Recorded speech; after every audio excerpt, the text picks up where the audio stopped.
pengajian sunnah, dakwah salafiyah sangat jauh dari mengkafirkan manusia. Karena hak mengkafirkan manusia adalah hak Allah dan Rasulnya, bukan hak kita. Kita mengikuti, dan orang yang paling tahu tentang itu tentu orang alim, ahli ilmu. Siapa yang dikafirkan oleh Allah dan Rasulnya, maka dia kafir.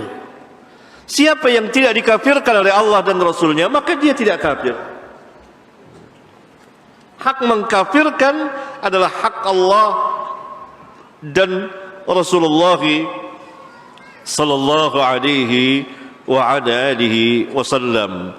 Maka ahlus sunnah tidak gampang, tidak seenaknya, tidak semaunya, tidak mengikuti hawa nafsunya, tidak dengan kebodohannya mengatakan langsung fulan kafir, tidak.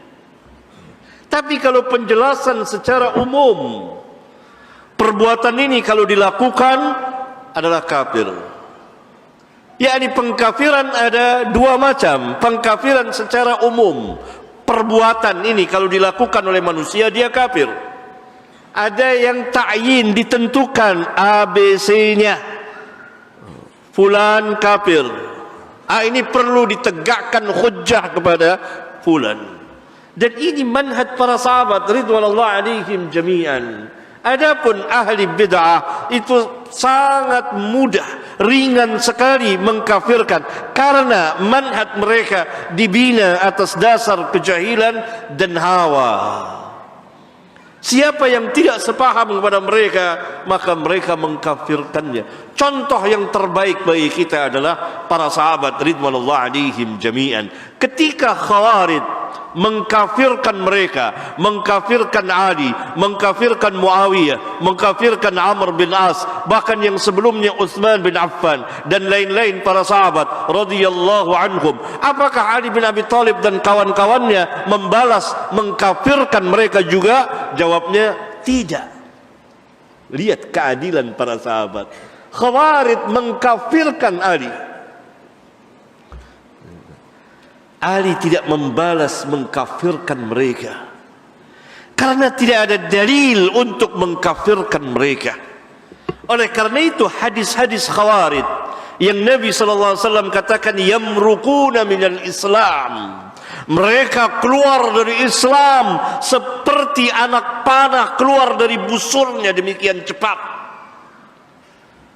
Bagaimana kita memahami hadis Rasulullah SAW ini? Lihat tatbik, penerapan para sahabat terhadap Khawarij ketika mereka berhadapan dengan Khawarij.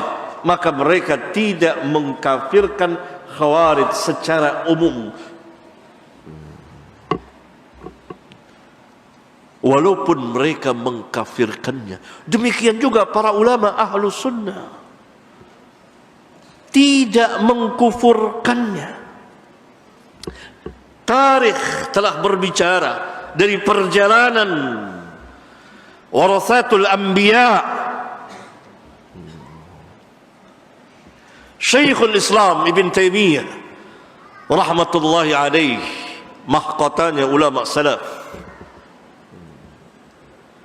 orang yang banyak menjelaskan tentang dakwah salafiyah pada masanya saat dakwah ini tidak dikenal oleh manusia. Maka dia dikafirkan, disesatkan oleh begitu banyak kaum madzhab. Tapi apakah Syekh membalas mengkafirkan dia? Mereka tidak. Bahkan Syekh memberikan uzur. Kalau saya yang mengatakan seperti antum, saya kafir karena saya berilmu, sedangkan antum tidak tahu, gitu. Kepada Jahmiyah itu yang mengatakan Allah fi kulli makan. Kalau saya yang mengatakan itu, maka saya kafir karena saya berilmu, tahu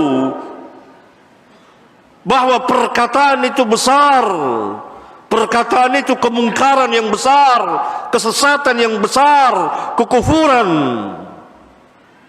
Saya berilmu, kamu yang mengatakan kamu tidak tahu. Begitu kurang lebih makna perkataan Syekh.